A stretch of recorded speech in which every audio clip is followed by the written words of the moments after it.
Hello students, today we will see the next phylum of kingdom Animalia, that is Nemathelminthes. Nemathelminthes are also called as nematoda or roundworms.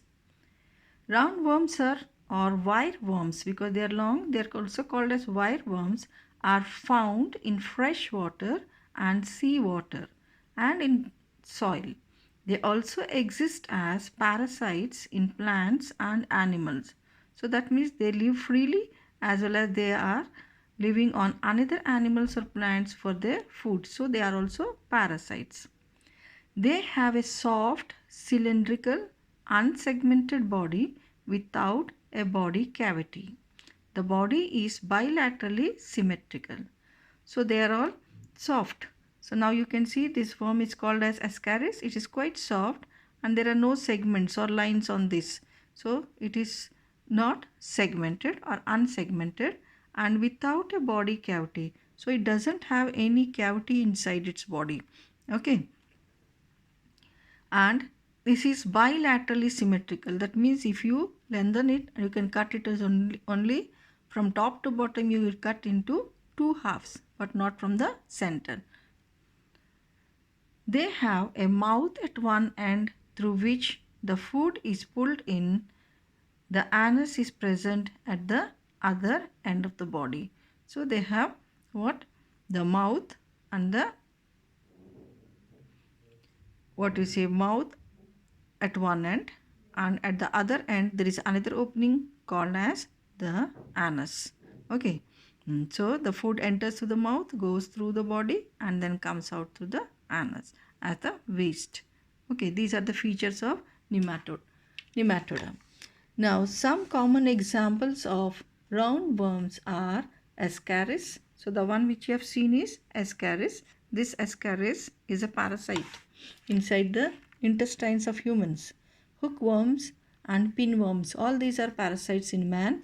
And eelworms are found in potato plant. So if you find any worms in the potato, that means plant, they are called as eelworms. So all these are parasites.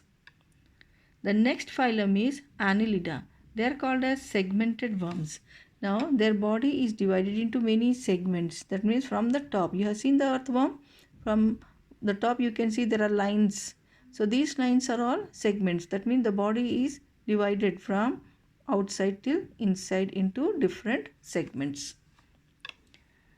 So annelids have soft, cylindrical and bilaterally symmetrical body. So by now you have understood the meaning of soft and cylindrical. Cylindrical means long tube-like, and you can cut the body into two halves from top to bottom only, not from the sideways, into two equal halves. So bilaterally symmetrical body.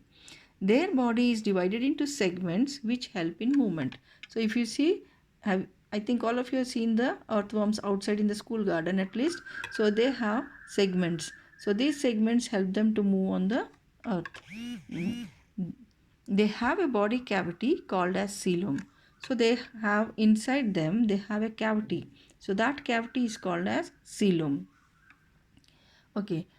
Now here we have seen that it has got the mouth and the food enters through the mouth and comes out to the anus. So that means there is a cavity inside, but that cavity is called as alimentary canal or digestive canal. Okay, but here when we say body cavity, now think about yourself. You have got the alimentary canal which enters through your mouth, and then the stomach, small intestine, large intestine. So this cavity is the alimentary canal. But there is another cavity inside your body where your organs are placed. Now you can see thoracic cavity in which the lungs and the heart are placed. Below that you have all these intestines, kidney, liver, all these are placed somewhere inside your body. So that place is called as the body cavity and it is called as coelom. Okay, scientifically. Okay, so you know the meaning of coelom is the body cavity, and the body cavity is the place where all the organs inside your body are placed. Okay, they have a mouth and an anus with a well developed digestive system. So that means like us, they also have mouth and anus and a digestive system which produces the digestive juice and digests the food. They have special organs of excretion called nephridia. we have kidneys, they have some other type of organs, they are called as nephridia, which helps in the excretion. They are found both in fresh and sea water. So some of the animals live in sea, some live in fresh water, means ponds, lakes and all. What are the examples here? Examples of annelids are earthworms and leeches. Earthworms, you have seen the earthworms in the gardens. Leeches live in the pond, and you might have seen that some people who go to the pond and put their feet in the pond. Sometimes the leech will get attached to the foot and it will not leave the foot unless it is completely filled with the blood. Okay, so it is a parasite. Earthworm is free living, this is a parasite. Now the next phylum is Arthropoda. Animals with jointed legs, means all the legs are jointed at one place only to the body. Now arthropods have a segmented bilaterally symmetrical body with jointed appendages or limbs. Now see, this is Arthropoda. This is a scorpion. Now all the 6 legs, this is 1, 2, 3 and this side also 3, all are attached here only. And this one is different. Okay, this is the mouth part. Now and you can see here segments. Now just think about an ant. Ant has a head, abdomen and another piece called as tail region, and you have seen all the legs of the ants come from one place only. So next time observe the ant. Okay, most of the organisms have 3 pairs of legs. So arthropods are only phylum where you find 3 pairs of legs, means 6 legs are there. Their body is divided into 3 regions: head, thorax and abdomen. So this part is head, this part is thorax, and below that the whole part is the abdomen region. This phylum, the body is covered by hard outer covering called exoskeleton. Now have you seen the cockroaches? You can see the brown part on them, that is the exoskeleton. It is quite hard. Okay, that is gives them shape. So all these insects have hard coverings on the top. Not hard like our bones, but still that is quite hard. This phylum has the largest number of species in the animal kingdom and is found almost everywhere. So you can see one or the other insect everywhere on the planet Earth. Okay, so their number is very large. Number and species means the variety is also very large. Some common examples are spiders. You all have seen the spiders, crabs, scorpion, and insects like ants, mosquitoes, honeybees, wasps, beetles, and butterflies. These are only some examples, but there are many more of these. Okay, so you have large variety of arthropods on the earth. Have you understood? These are the features of the arthropods. The next phylum is mollusca, the animals with shells and soft bodies.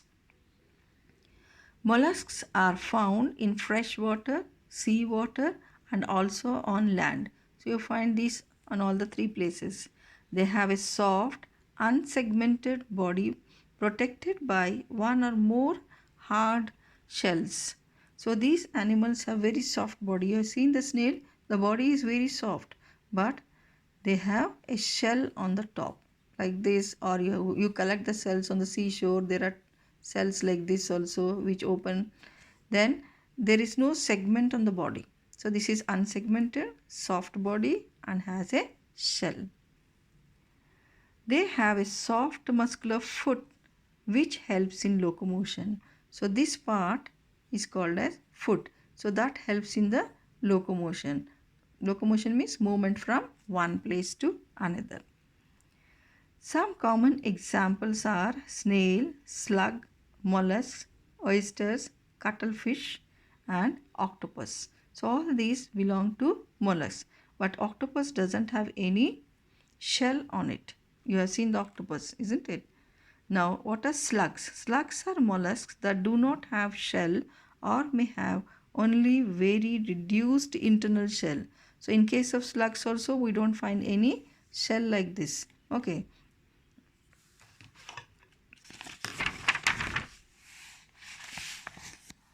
Now the last phylum is Echinodermata. This is the 8th phylum. These are animals with spiny skin. This phylum consists of only marine animals. That means they only live in the sea water, salt water. They don't live in the fresh water. They have sharp spines all over the body. Spines means thorn-like structures all over the body. So you can see the starfish here. They have a radially symmetrical body. Previously I told you what is radially symmetrical. You can divide the body into two equal parts from any plane. Now if I divide it like this, I have two arms and half of this. Same way this side also two arms and half of this. If I cut it from here, again you have two arms this side, two arms this side, half of this, half of this. So it will be exactly similar on both sides when you are cutting from any radius of this organism. So it is called as radially symmetrical organism. Okay, they have a mouth on the lower side and an anus on the upper side. So below this, that is the lower side, they have the mouth, and on the upper side they have the anus. They have a large number of tiny tube-like appendages called tube feet. Their main function is to provide locomotion and capture food. So below this, where the mouth is there, you find large tube-like structures. Now they are circular like this. Okay, and they will help in the movement as well as to catch the food. Common examples of echinoderms are starfish, sea urchin and sea cucumber. These are the three examples given. This is the starfish. So have you followed all this? Okay. Now we will see the fill in the blanks. Animals without a backbone are called invertebrates. Poriferans have many small pores all over their body. Cnidarians have radially symmetrical body. The body of arthropods is covered by a hard exoskeleton. And finally, the common examples of mollusks are snail, slug and octopus. Okay girls.